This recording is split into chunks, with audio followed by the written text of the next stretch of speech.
પૂર્ણાંક સંખ્યાઓ માટે સંવૃત્તાના ગુણધર્મની અંદર કઈ સંખ્યા ભણ્યા હતા? પૂર્ણાંક સંખ્યાઓ. રેડી. હવે આ પૂર્ણાંક સંખ્યાઓની અંદર કઈ કઈ સંખ્યાઓ આવશે? તો કે પૂર્ણાંક સંખ્યાઓની અંદર ઋણ સંખ્યાઓ, 0 અને બધી ધન સંખ્યાઓ. કઈ કઈ સંખ્યા આવશે? તો કે ઋણ સંખ્યાઓ, 0 અને બધી ધન સંખ્યાઓ. ઓકે. હવે એના માટે આપણે 4 ક્રિયા માટે જોયું હતું. તો કે સરવાળા, બાદબાકી, ગુણાકાર અને ભાગાકાર.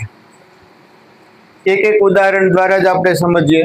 તો સરવાળા માટે હું કોઈ પણ બે પૂર્ણાંક સંખ્યા લઉં. દાખલા તરીકે -3 + 1 એટલે કેટલા થાય? તો કે -2.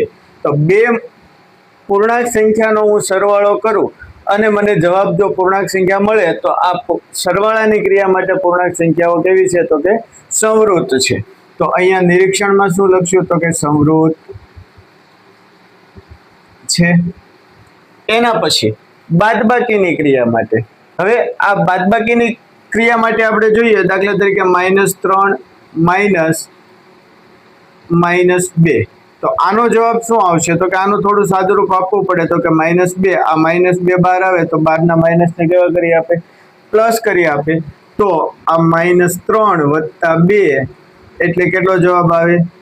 ઓછે વત્તે ઓછા એટલે -1. તો બે પૂર્ણાંક સંખ્યાની તમે બાદબાકી કરી અને પરિણામ તમને પૂર્ણાંક સંખ્યા મળ્યું. મતલબ આ પણ કેવી છે? સંવૃત્ત છે. કેવી છે? સંવૃત્ત છે.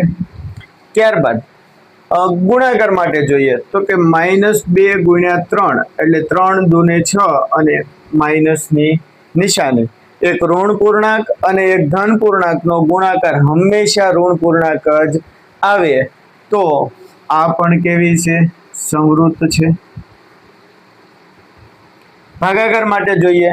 તો કે 5 ભાગ્યા -2 તો આનું પરિણામ શું આવે? -5/2 જે પૂર્ણાંક સંખ્યા નથી. એટલે કે આ સંવૃત્તાના ગુણધર્મનું પાલન કરતું નથી. એટલે સંવૃત્ત નથી.